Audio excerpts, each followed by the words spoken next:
Hey everybody, it's Peter, and in this video we're going to talk about e-biking to work. And really what I'm going to try to do is, instead of hitting on all of the technical aspects and just talking as a technical video, we're going to tell a story and explain how e-bikes are a lot different than regular bikes and how that makes it better than a regular bike for biking to work. So obviously there's the obvious things like you'll sweat less, which I think is what most people look at, but there's a lot of variety in designs that you can do because it's an e-bike that make your life easier for commuting to work. So it is World Bike to Work Day right now as I'm filming, and I think there's three camps in this. I think there's the camp of people that will bike to work, whether it's raining, snowing, lightning, hail, whatever, they'll do that.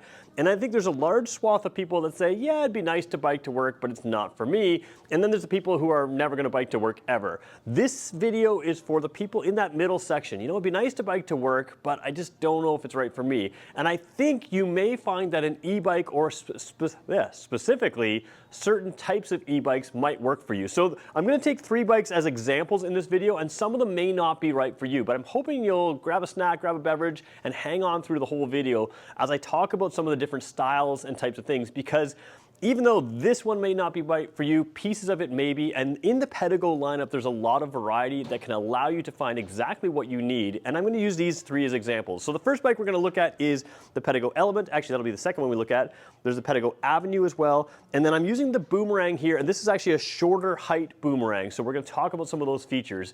But before we go too far, I'm filming here at Jim Gilbert's Wheels and Deals, Jim Gilbert's Power Sports, where they sell the Pedego line of bikes. And if you have any questions about e-bikes and the Pedego lineup, make sure you subscribe to the channel and let me know in the comment section the types of things you want to know, because I will answer you both in the comment section, but more specifically in future videos, so that we can build a video database of information for people who are looking into these kinds of things. And you know, I'm not against making another video on the exact same bikes if that's the type of thing you want to know. So that's what we're going to do. Let's get going.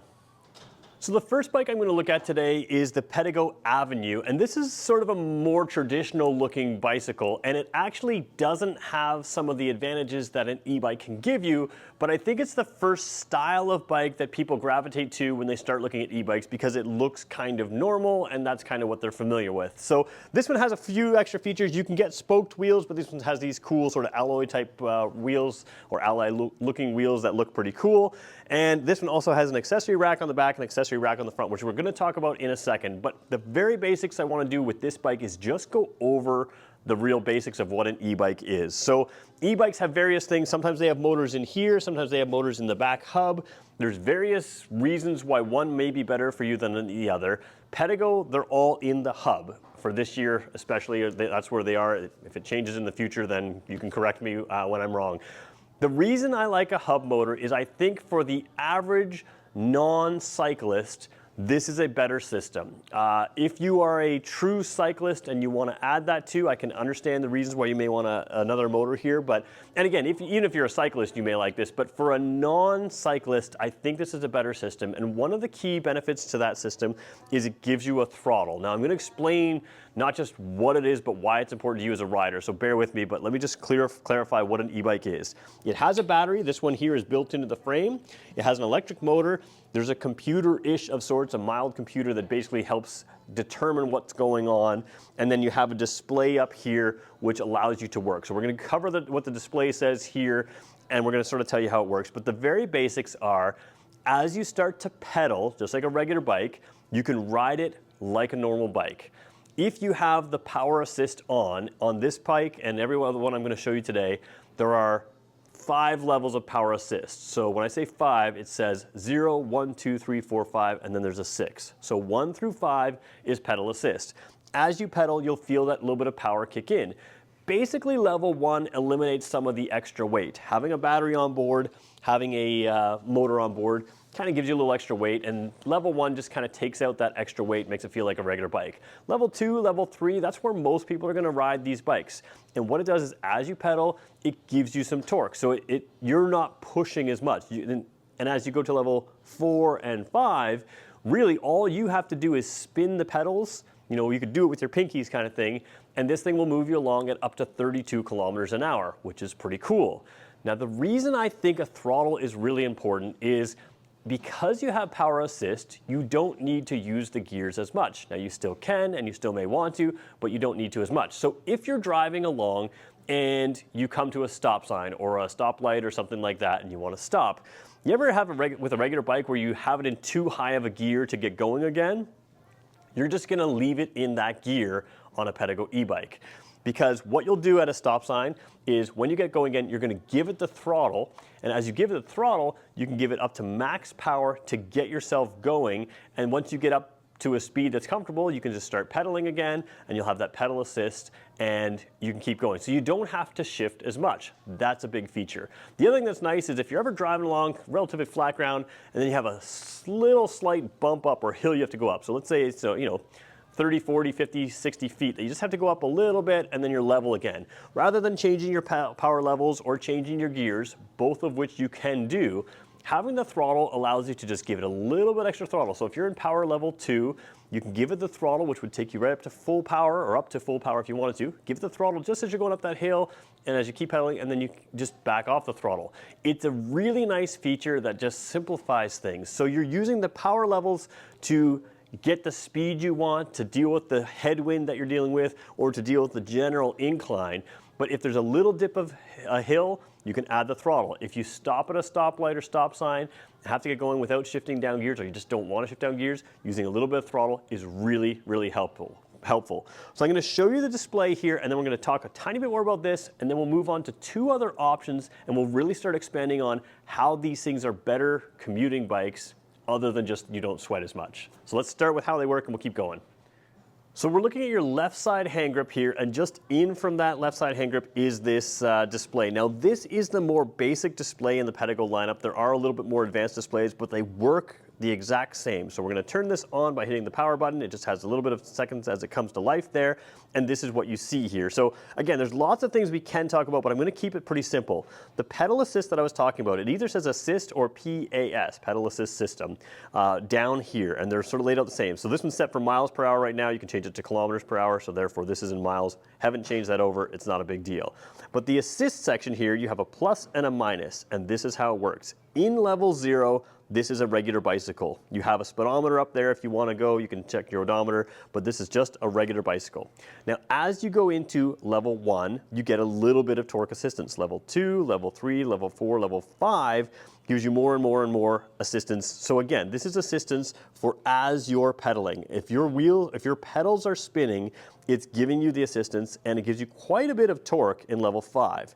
As you go to level 6 on a Pedego e-bike, what that does is you're back to pedaling a regular bike, but the throttle is active. So when you're in 0, it's a regular bike with no throttle. When you're in level 6, it's a regular bike where the throttle is active. So if you spin the throttle, it will actually move the bike. So let's just quickly show you what I mean by throttle so you understand, how it is and you don't get too intimidated by it. So the right side handlebar is where the throttle is, and you can see right here, it's a typical hand grip. It looks like a grip shift type thing, but this is not a grip shift. You have your gears right here, which are very easy to shift. You have an indicator up there. Most the e-bikes have something extremely similar to this. And of course your brakes there as well. So on the inside of your throttle, it's not like a regular motorcycle throttle where it's your whole throttle, but the inside is your throttle. And you know what? I'm still in power level 6. I don't want it to zip away from me when I spin it, so I'll just turn it to the off setting. So when I spin the throttle, I can spin it a little or a lot, and it'll give me a little bit of power or a lot of power. So it just moves from there to there, so it's really easy to just go full power and back off. And trust me, this makes a huge difference in the overall rideability of the bike. It makes it super simple and easy to use. But let's talk about what a power system actually does for usability right now. So it's fine to go over specs and how things work, but you want to know how this works for you, not just how it works from a scientific point of view. So the difference with an e-bike is that a traditional bike has to be designed for efficiency. It has to be lightweight, it has to have a whole bunch of gears to deal with any possible situation you could deal with, and it has to be something that is, simple to move through no matter what. And what that means is you have more gears, which can add more complication. You don't tend to have racks on them. You don't tend to have anything built in for comfort because the simplest design is a design like this. Now this happens to be a low step model, but a traditional bicycle would have that diamond style frame, and that makes sense. It's lightweight, it's strong, and it's simple. So if you want a traditionally styled e-bike, you can still get that in a bike like this, the Avenue. But the real benefit of an e-bike is it doesn't matter when you add a little bit of weight. So what Pedego does really, really well is they add some of that weight to gain you some practicality. So if you think about commuting to work, you need to be able to take your stuff along.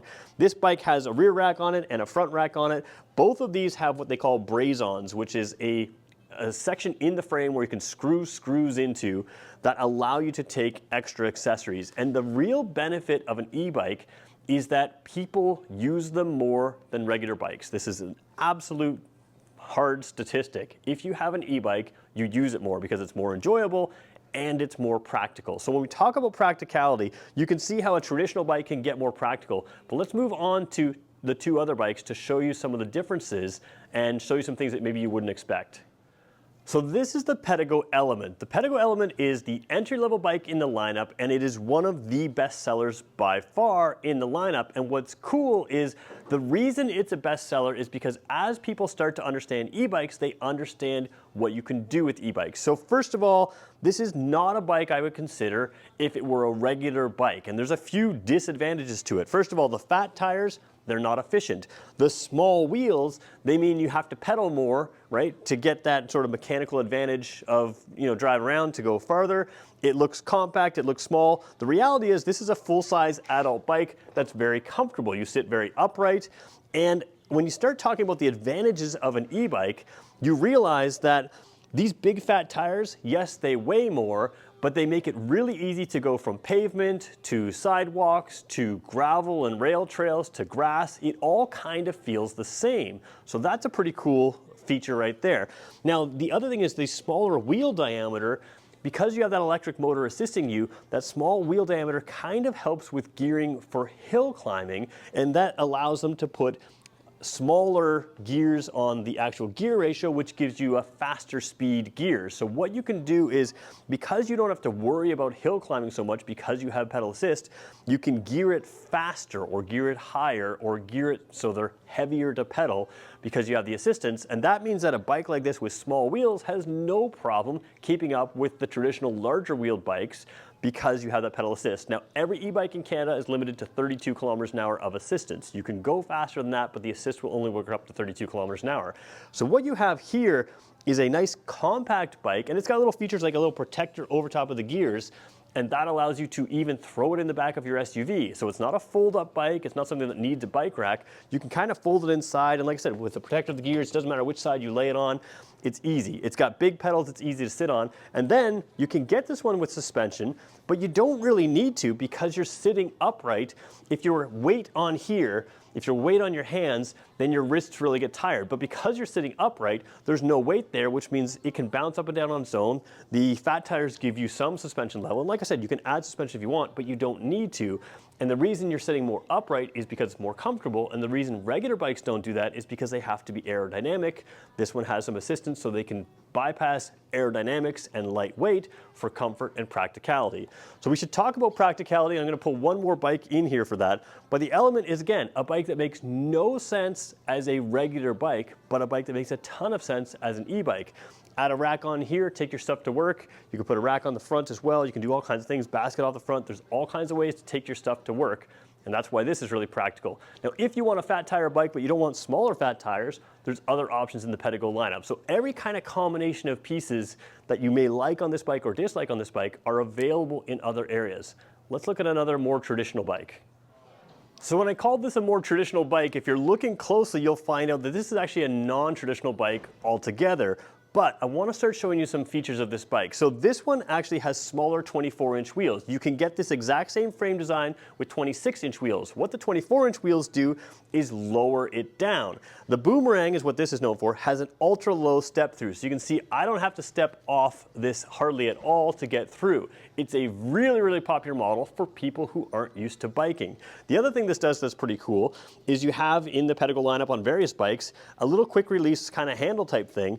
So you can bring the handles down, you can bring them up, and what's cool is you can adjust it on the fly. So if you want to sit there and lean a little forward one day, or you want to sit a little more upright one day, you can do that. So this bike would be too small for someone my size. Let me just get this sort of right where I want it rather than doing it on camera, got to be careful with that, but this locks in place. But like I said, this bike would be too small for me, but that's kind of the point. A lot of time you have bikes that are, various different sizes, you can really adjust the comfort on this. Now, because your weight is off of your hands and because your hands curl back like this, it's a very relaxed riding position. Your hands kind of naturally fall like this anyways, so it's just a super chill, relaxed riding position. But when it moves your weight to your seat, you're going to want a comfortable seat. So this is a much wider seat, and it comes with a suspension seat post to make sure your ride is cushy. So that's all cool. And then this one has a standard rack built into it. The battery on this one, because it can't be on this down tube here, is back here on the rack, which makes sense. You have the weight back here, that's fine. And then because it has a rack, it has a little sort of the old style clamp that we used to put on bikes back in the 80s and 90s. They have that still on the rack. They don't put these on modern bikes because a modern bicycle has to be lightweight, and there's no point putting that on. You can just have Velcro lightweight straps. And if you want traditional bags like we showed you in the first avenue that we looked at, the first bike we looked at, you can get that, but you can add some style. These are the wicker baskets with the sort of cloth inserts. You can take them on and off in seconds, so you can take them in to work with you just on a simple handle, which is pretty fun to do as well. It holds up and they hold together. So you can really add some style. You don't care about aerodynamics, you don't care about various things, and these work. Now, if you're commuting in rain or that kind of thing, fenders are really popular. If you have a Pedego e-bike, whether it has fenders standard or not, you can add them to that. And then the other thing is you have proper lighting here, and the lighting is not reliant on a little battery, a little, coin style battery or AA battery. They're tied into the battery pack of this unit. So you have a big light in the back here. This one is huge.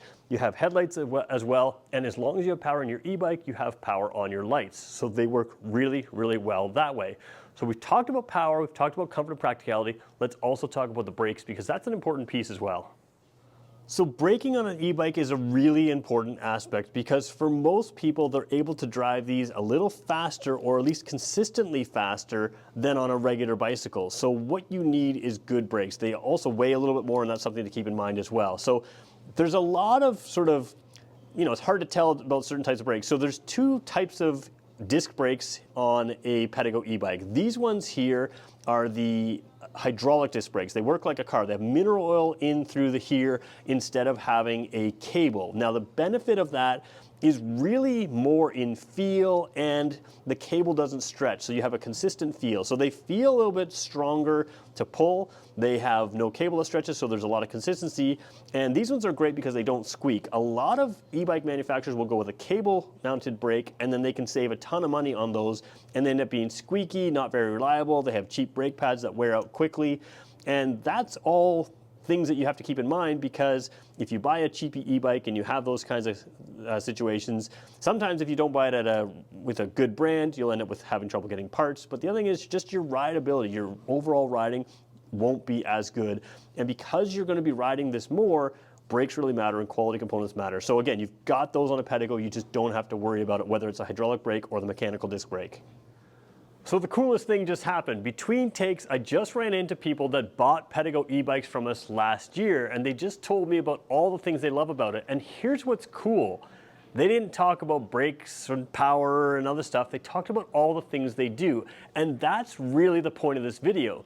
They just told me about how going through different neighborhoods that they've lived there since they were 4 years old, and now they're going through neighborhoods they've never been through. They also talked about how you never have to think about, do you want to go explore this area or that area? If there's a hill, you never want to go down the hill and come back up on a regular bike, but on these ones, you don't even think about it. They told me about how they go out more often because they're so comfortable. All that uncomfortable biking that the spandex crowd has, you don't have to worry about, and you can keep up with that spandex crowd wearing just clothes like this and being comfortable and not sweating that much. So if you're looking at an e-bike as a way to commute to work on World Bike to Work Day, you can also be assured that you will probably replace your car for many trips around town, and you'll have more fun exploring things, because that's really what an e-bike is. You can add some weight when it builds into comfort or practicality, like in this one with the bigger tires, like on this one with the huge rack that helps, and the frame design that doesn't have to go for a traditional bike because it is designed differently. So you can add comfort, you can add big comfortable seats, you can add big comfortable suspension seat posts and other types of things. They're really, really practical. What I love about this one here with that adjustable sort of stem here is on quick release, you can adjust it while you're going, but I didn't point out that something like the Avenue with a simple Allen key does very much the same thing. It has little guidelines in here so you can choose the degree that you want, and even while you're riding, carry that Allen key, you can move it around to make it a little bit more upright or a little bit more leaned over, whatever you want. The key with an e-bike is the design of them are different because they're designed for comfort and they're designed for practicality. They don't have to be designed for efficiency. And what that does is make you want to ride more. It really is a different feeling riding an e-bike. So a couple things to go over. First of all, if you're new to e-bikes, look for one with a throttle. One other thing that I see people make mistakes on is they try to get the cheapest e-bike possible. You can buy an e-bike from a big box store, but you probably can't get parts for it, you probably can't get it fixed, and you'll probably find that a whole bunch of components eventually have problems that you don't have an issue with in these bigger bike brands. Pedego is an absolute leader in the marketplace. They have dealerships everywhere that can help take care of you. And of course, here in Fredericton, New Brunswick, you've got massive dealership that can take care of you. So those are key things to look for. The other thing I really like about Pedego is I showed you a few of the accessories, but there are all kinds of accessories. So you can get them with your bike when you get it, but you can also, as your needs change, add different accessories down the road. If you have kids things here, you might start with a child carrier. Then you might get into, different types of bags, different kinds of other things. You can always add things to them, and Pedego has their own line of stuff that specifically their bikes are designed to fit. And when you have some of these different frame designs, you can do some different things with bags, accessories, all kinds of things, even phone mounts and other kinds of things. So you can have a GPS right there on your phone and go explore. There are so many options with an e-bike. So if you're considering in that middle crowd of, hey, I'd like to bike to work more often, but I don't really know about it, check out the Pedego e-bike line. And if you're in Fredericton, New Brunswick, swing by Jim Gilbert's Wheels and Deals, Jim Gilbert's Power Sports. We have demo bikes that you can try. You can try before you buy. You can take them out and see if they work for you. So thanks everyone for watching, and happy World Bike to Work Day.